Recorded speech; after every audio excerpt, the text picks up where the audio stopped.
Olá pessoal, meu nome é Clarissa Vidal de Carvalho, eu sou graduanda no curso de Ciências Biológicas pelo UFJF e também sou bolsista pelo PIBID. Bom, hoje eu vou ministrar para vocês, nós vamos ter 2 encontros relacionados à Zoologia 2, que vai envolver o grupo dos cordados, tudo bem?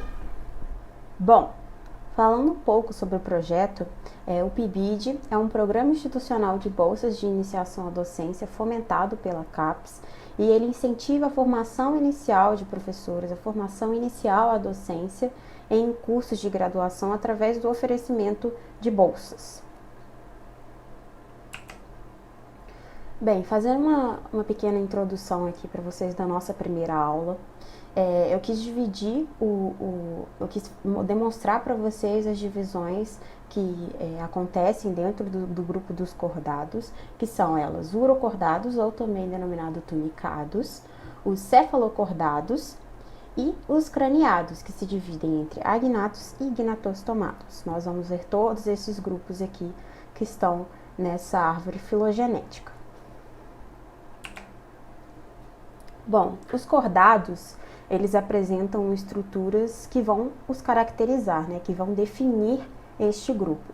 E são elas a notocorda, ou também denominada corda dorsal, que é um tipo de bastão flexível que auxilia na sustentação mecânica e se torna a coluna vertebral dos vertebrados, ela estando localizada nessa região. As fendas faringianas, que são esses pequenos orifícios aqui, ou também denominadas fendas branquiais, elas estão relacionadas com a filtração dos alimentos e ligadas ao processo de respiração. A cauda pós-anal, ela é relacionada com a locomoção primitiva através de ondulações e ela pode persistir nos animais. Quando persiste, ela vai formar a cauda e quando ela se atrofia, ela pode formar, por exemplo, essa estrutura aqui que nós seres humanos temos, que é o cóccix, que é um órgão vestigial que nós apresentamos no final da nossa coluna vertebral. E o tubo nervoso dorsal, que ele é responsável por inervar os órgãos e os músculos. Aqui ele se encontrando na região dorsal do corpo. Todas essas estruturas que vão caracterizar os cordados, elas podem persistir em alguns animais ou não. Tudo bem? Começando com o primeiro grupo, que são os urocordados, ou também denominados tunicados, eles são representados por animais chamados de assídeas, que são esses organismos aqui, que eles vão apresentar a notocorda localizada na região caudal no estado larval, e não persistindo nos indivíduos adultos, ok? Então, a notocorda permanece apenas no estado larval, na região caudal. A fase larval ela é livre, faz parte do plâncton, e os adultos eles são sésseis, podendo ser organismos individuais ou também formar colônias. Uma característica interessante dos adultos, que inclusive define o nome deste grupo, é a túnica, que é uma estrutura que reveste o corpo desses indivíduos adultos e é formada pela tunicina, que é um conjunto de polissacarídeos semelhantes à celulose que vão revestir todo o corpo deste organismo.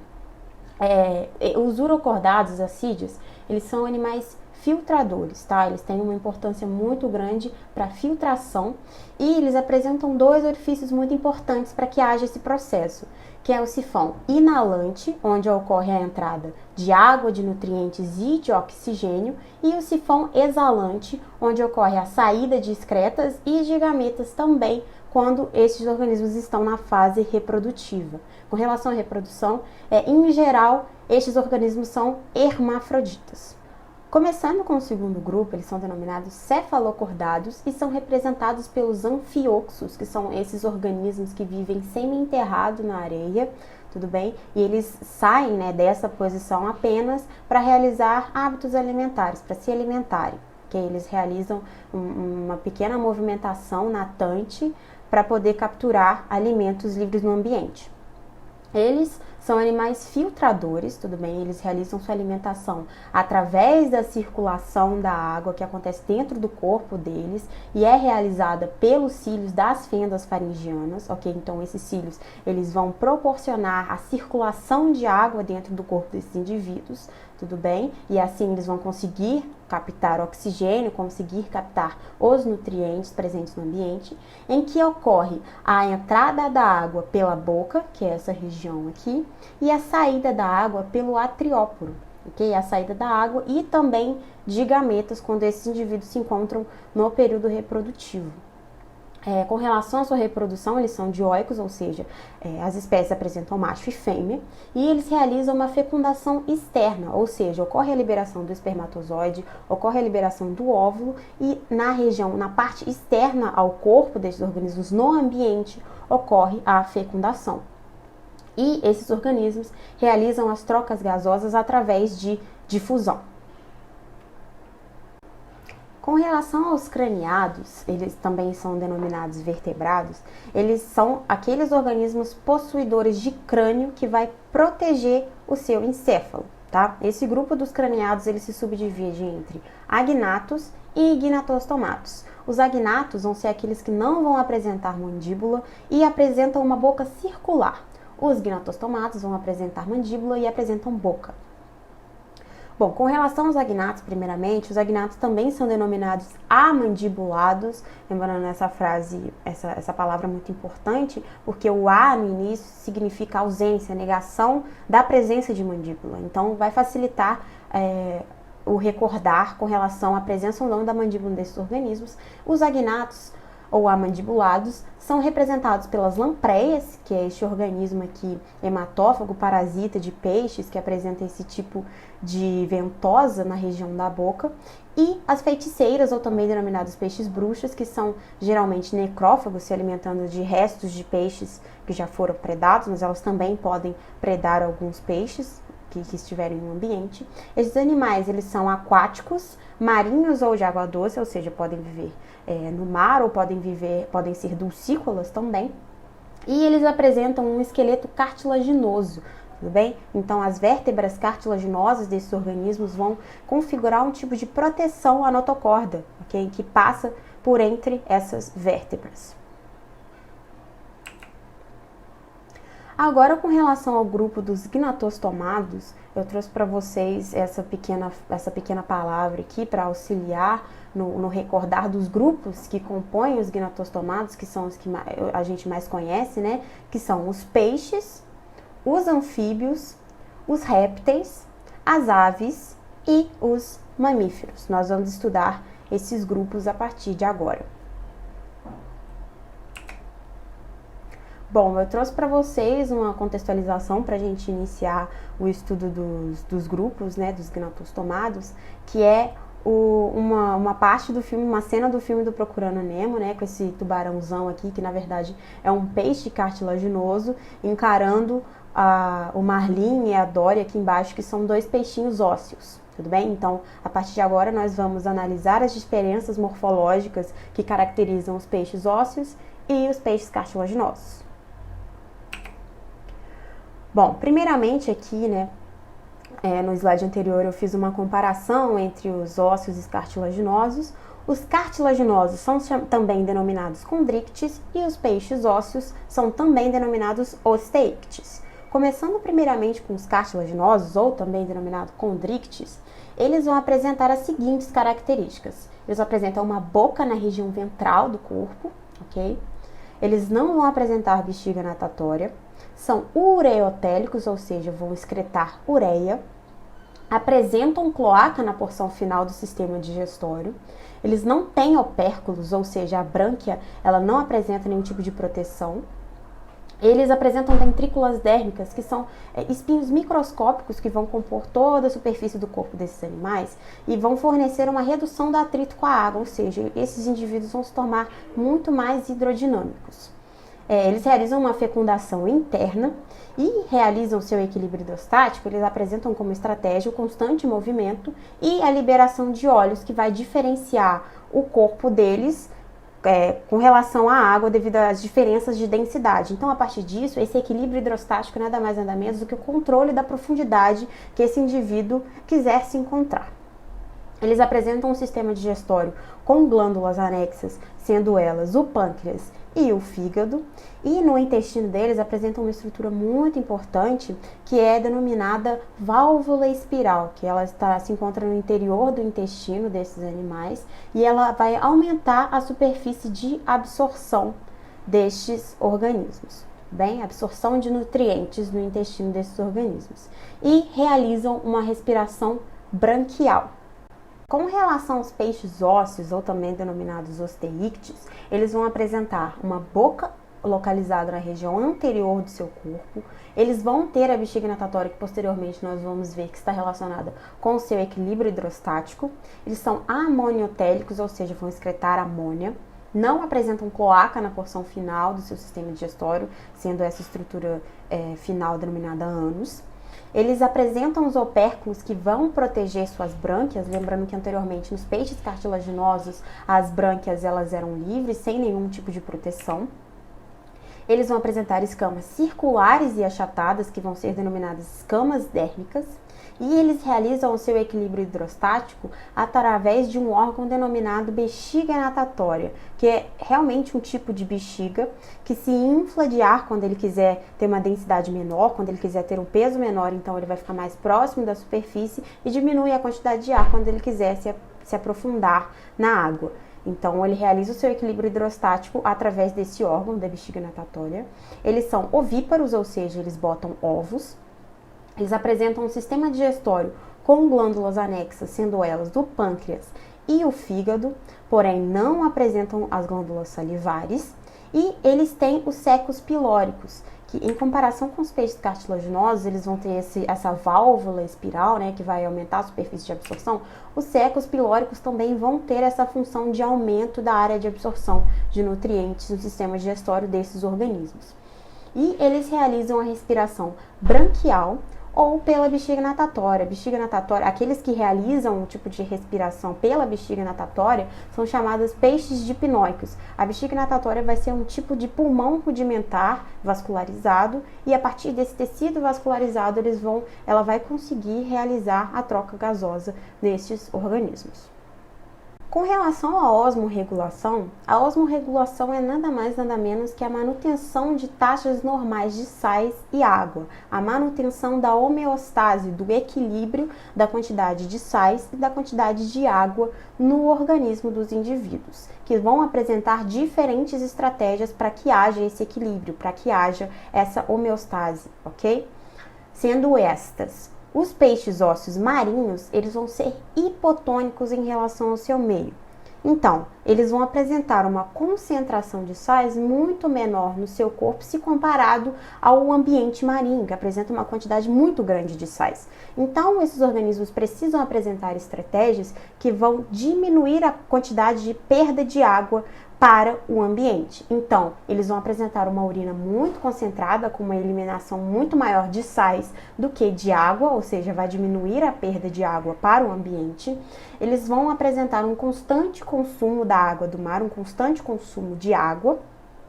E as brânquias vão apresentar uma ação adicional à eliminação desses sais e vão eliminá-los através do transporte ativo, tudo bem? Em comparação, os ósseos dulcícolas, os ósseos que vivem em ambientes de água doce, eles são hipertônicos em relação ao seu meio, ou seja, eles apresentam uma concentração de sais muito maior no seu organismo se comparado ao ambiente de água doce. Então, eles precisam apresentar estratégias para diminuir o excesso de água que vai entrar no seu organismo, diminuir a perda de sais para o meio. Logo, as estratégias que eles utilizam é uma urina mais diluída, com uma maior eliminação de água, menor eliminação de sais, um menor consumo de água para evitar a quantidade excessiva de água dentro do seu organismo. E as brânquias vão apresentar, em comparação com os peixes ósseos marinhos, elas vão apresentar uma atividade contrária, que vai ser a absorção de sais livres no meio. Lembram-se que nos ósseos, as brânquias vão ser responsáveis pela eliminação de sais, para diminuir uma quantidade excessiva, uma concentração excessiva de sais dentro do corpo desses organismos. Nos peixes de água doce, as brânquias vão ser responsáveis pela absorção dos sais livres diluídos no meio em que esses animais se encontram. Com relação aos cartilaginosos, eles vão realizar sua osmorregulação através do mantimento de uma alta concentração de ureia no sangue, tudo bem? E isso configura uma estratégia para tentar se aproximar da concentração de sais presentes no meio. Então, eles vão tentar manter a concentração de sais do próprio corpo semelhante às do meio, tentando assim manter um equilíbrio de trocas de sais e de água. Com relação à reprodução, os peixes eles são animais dioicos, ou seja, apresentam sexo masculino e feminino. E os peixes cartilaginosos, eles vão realizar uma fecundação que ocorre internamente ao organismo. Eles são ovíparos, ou seja, aqueles produtores de ovos, e ovivíparos, aqueles em que o ovo fica dentro do organismo da mãe. Aqui temos os filhotinhos de tubarão e aqui temos um ovo de peixe cartilaginoso. Já os peixes ósseos, eles vão realizar tanto uma fecundação interna quanto uma fecundação externa. E são ovíparos, ou seja, com produção de ovos, com alguns sendo ovivíparos, com os ovos permanecendo dentro do corpo da mãe, e vivíparos, com o organismo se desenvolvendo diretamente no corpo da mãe. Aqui temos uma imagem do desenvolvimento de um ovo de peixe. E aqui temos o caviar, né? Aquela comida sofisticada, conhecida, que nada mais nada menos são do que ovas não fecundadas de esturjão. Bom, eu quis trazer para vocês um personagem muito conhecido, que é o Kermit, né? Que é aquele personagem dos Muppets, muito conhecido aí do programa e dos memes, para a gente poder introduzir um pouco sobre a classe dos anfíbios, a classe anfíbia. Bom, uma característica muito importante desse grupo, que já é pressuposta no nome deles, é anfi, que é ambos, e bio, que é vida. Então, eles vão apresentar um tipo de vida dupla, tudo bem? Então, a reprodução deles, eles são animais dioicos, ou seja, um sexo masculino e feminino, realizando uma fecundação tanto interna quanto externamente, dependendo das espécies. E eles são famosos pela conquista incompleta do ambiente terrestre. Mas o que seria isso? A conquista incompleta é que, mesmo eles tendo uma fase de vida terrestre, né, essa vida dupla terrestre e uma vida aquática, esses animais são muito dependentes do ambiente aquático para a reprodução, para que haja a fecundação e para que haja o desenvolvimento do embrião até a fase adulta. Então, aqui eles vão apresentar um desenvolvimento indireto, ou seja, esses organismos aqui, eles vão ter uma fase de metamorfose com mudanças morfológicas muito características até se tornarem adultos.